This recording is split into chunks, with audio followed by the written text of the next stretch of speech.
Good morning, Dan and Amy. There were a lot of great speeches at the Republican National Convention this year, but none were more personal, more poignant, or more salient than Ann Dorn's. She is the wife of slain St. Louis Police Captain David Dorn. At the convention, she said this. I relive that horror in my mind every single day. My hope is that having you relive it with me now will help shake this country from this nightmare we are witnessing in our cities and bring about positive, peaceful change. How do we get to this point where so many young people are callous and indifferent towards human life?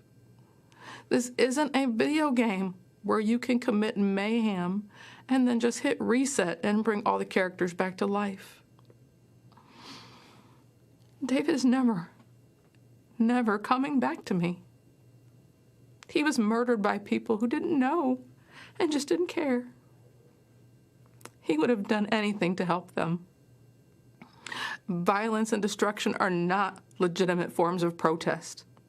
They do not safeguard Black lives. They only destroy them. President Trump understands this, has offered federal help to restore order in our communities. In a time when police departments are short on resources and manpower, we need that help. We should accept that help. We must heal before we can affect change, but we cannot heal amid devastation and chaos. President Trump knows we need more Davids in our communities, not fewer. We need to come together in peace and remember that every life is precious. For more on the topic of policing and violence, because unfortunately Ann Dorn's words have not been heeded in places like Louisville, where 2 police officers were shot the other night, including a Black police officer. Thankfully, both of those officers will survive nonetheless. We're pleased to be joined by Ann Dorn, the widow of retired police captain David Dorn, killed by looters in St. Louis in early June. Ann Dorn, thanks so much for joining us. Appreciate it. Good morning. Morning. Very sorry for your loss, your family's loss, and thankful that you and your family were able to share your words with the nation at the Republican National Convention, and your presence there too, not just you, but your family as well, was really powerful. I wonder how you see things proceeding from the time you delivered the speech just a few weeks ago to now. What we're seeing on the streets still, whether it's in response to Breonna Taylor or just a continuation of lawlessness in the streets as a matter of course in places like Seattle and Portland. I believe it's just a continuance. Breonna is just an excuse for them to use. Every time something happens, they're just not happy. There was a conviction of some sort, but they're never going to get what they want. There's an agenda there, and they're just going to continue to protest. And and I'm sorry to interrupt, but in St. Louis too. I mean, there's a report in the Post-Dispatch this week. St. Louis is tracking for a historic number of murders in your community, your hometown, and I wonder what's happening on the ground there in the wake of your husband's killing.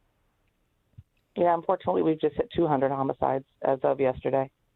It's unprecedented, and I'm not sure. I don't know what's happening. It's just complete lawlessness out there. So 19 people, your husband was one of 19 people who died during George Floyd protests nationwide. Have you reached out to any other, the victims' mothers or fathers, or have they reached out to you? I haven't had a chance, no. One of our leaders was supposed to connect me with one of the families, and we just never had a chance to. Well, what's been the response locally from the civilian political leaders, the mayor on down, in terms of, I mean, did David's death sort of bring home the need for a police presence, the need for a commitment to provide for people's safety in St. Louis? I mean, obviously those numbers are suggesting that's not happening, but do you think there has been at least the effort being extended by those in charge? Within the police department, yes. Others, I don't believe so, no.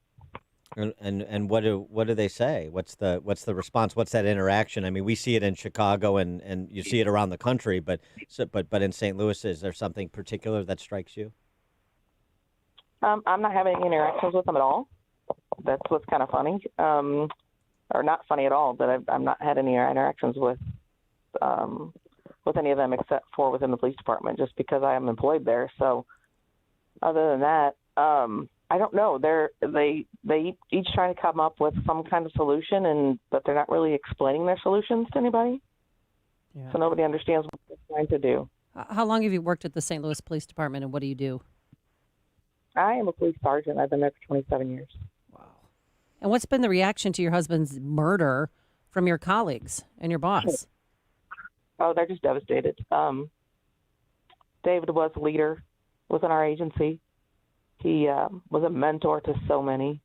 It didn't matter your race. It didn't matter your orientation, your background. If you needed help and you came to David, he helped you.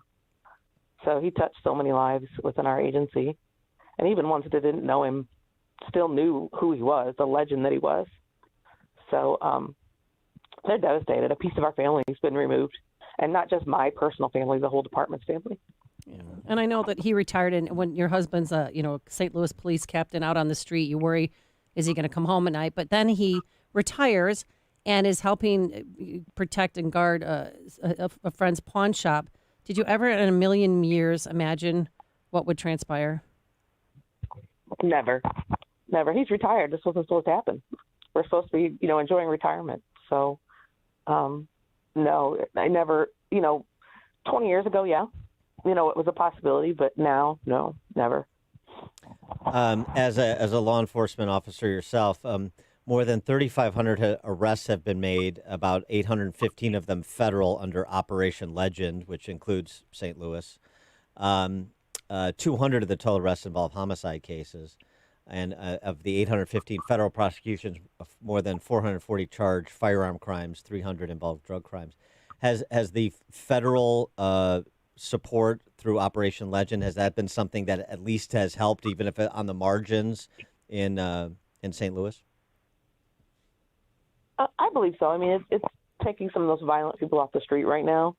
There's other people out there just picking up the slack, and our problem in our community is people's solution to everything is just shoot another person. It's not. There's no talking. There's no communications. It's just, if I don't agree with you, I'm just going to shoot you.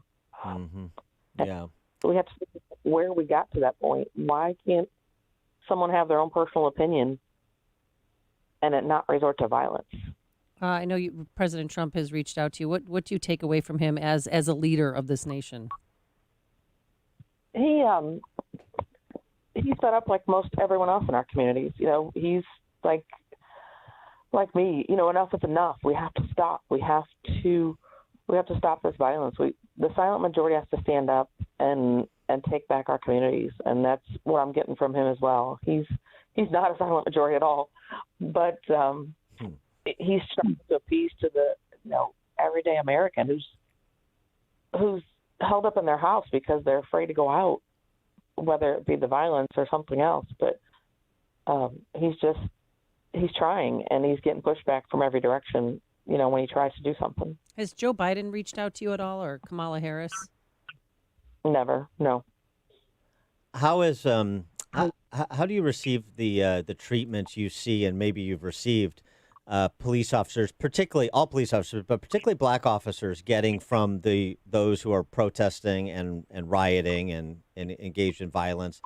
But we saw it in Louisville over the last couple of days. We've seen it in other cities where these Jacobin thugs get right up into the face, particularly of black police officers, and are essentially saying, "You're a black police officer, you're a sellout," and other such epithets.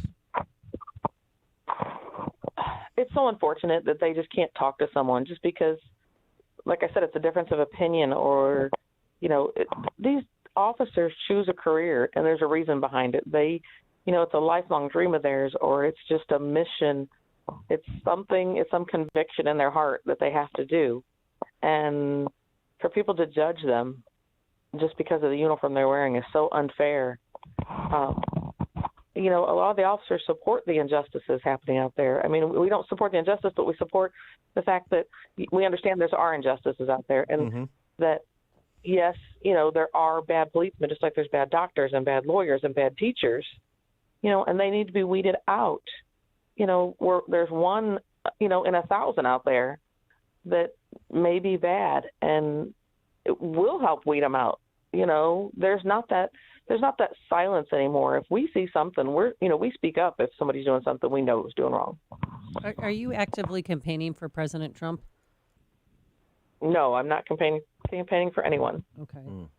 It just was one. I mean, speaking at the RNC was just an opportunity to a platform to tell your story and to deliver the same message you're delivering now, I presume. Exactly. The Republican Party gave me a platform to speak on, and I took it. No one else gave me that opportunity. You know, even my husband said, you know, hey, if someone gives you that opportunity and it's national, you take it. You know, you always respect the office. You don't necessarily have to respect the person. And I'm not saying I don't respect President Trump. I do, because he has a very, very hard job. But it's just, I was given that opportunity to have a message, and in my heart, I have a message. You know, they took my husband away, and I can't let this message die with him. And, you know, I guess St. Louis, since you know it so well, what would you like to see happen in St. Louis? What's one or two things that could happen that may improve the situation there and perhaps then could be replicated in other communities that have the same problem, if not worse? I've worked in the community for so long. They want to be heard. What we have to do in the city is we have to weed out the people who don't belong here, the people who don't live here. The protesters coming in, there were protesters coming in town from everywhere. Well, they need to go.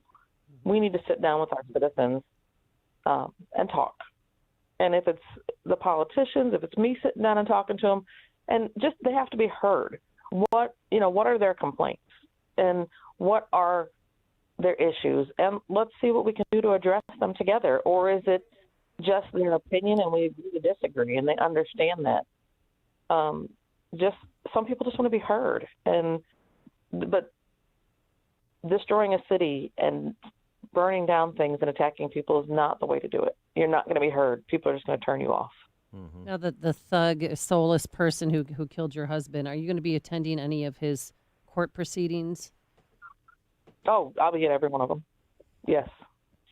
And if you could say anything to him, what would you want to say to him right now?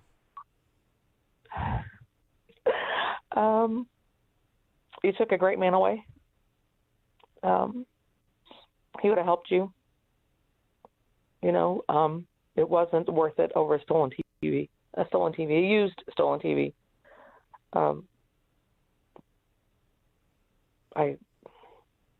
What I really want to say, I can't say in court or on the radio. Yeah, I think we get that. Yeah. You know, I mean, just thinking about Ferguson, Missouri, too, and what happened to Ferguson, Missouri, and there's a documentary forthcoming by Shelby Steele and his son, Eli Steele, on the topic. You know, you talk about these people that are protesting or worse, want to be heard. I wonder, too, if the problem is there's just an unwillingness to confront certain truths that are uncomfortable. I mean, the honest conversation, and I don't mean like on race in general, racism exists with the sort of the cliche. I mean like the honest conversation about life choices, the honest conversation about dispute resolution, the honest conversation about specific cases they're exercised about and what they actually understand and take away from those cases, perhaps versus what they should. I mean, do you even see that as possible right now?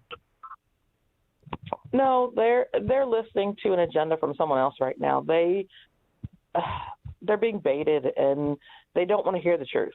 That's the one problem. They don't want to hear the truth. Calmer heads have to prevail. Working in the community and working with gang members for so many years, you know, you got to get them calmed down. You have to let them have their say in what they say, you know, whatever they have to say. And then sometimes you have to just let it stew for a little bit in their head, and then you have to lay the truth out to them.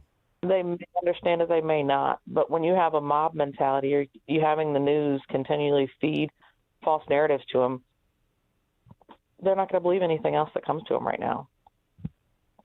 What's your future in terms of what's your plans to stay on the job or not stay on the job? We've seen so many cities reporting huge increases in police putting in for retirement and wanting to get off the job. I don't know what your perspective is. I haven't decided yet. I am the officer wellness coordinator. I take care of the officers' mental wellness, and I feel an obligation and responsibility to do that. So there's going to be some changes made, hopefully, and I'll consider going back and helping my officers. You know, they are family to me. A lot of these guys officers are like my children, so I just feel an obligation. I have to go back and protect them and help them. Ann Dorn, widow of retired police captain David Dorn, killed in St. Louis in early June, as we all know. Ann Dorn, thank you so much for joining us. Really appreciate your time. Thank you so much. Thank you. And she joined us on our turnkey.pro answer line. You're listening to Chicago's Morning Answer with Dan Proft and Amy Jacobson on AM 560. The Answer. The following is a paid political announcement. The Springfield politicians are pushing a constitutional amendment on the November ballot. It would give the General Assembly new powers to drastically change income taxes in Illinois. If passed, Springfield politicians would have the power to create an unlimited number of tax brackets and raise income rates on every group of tax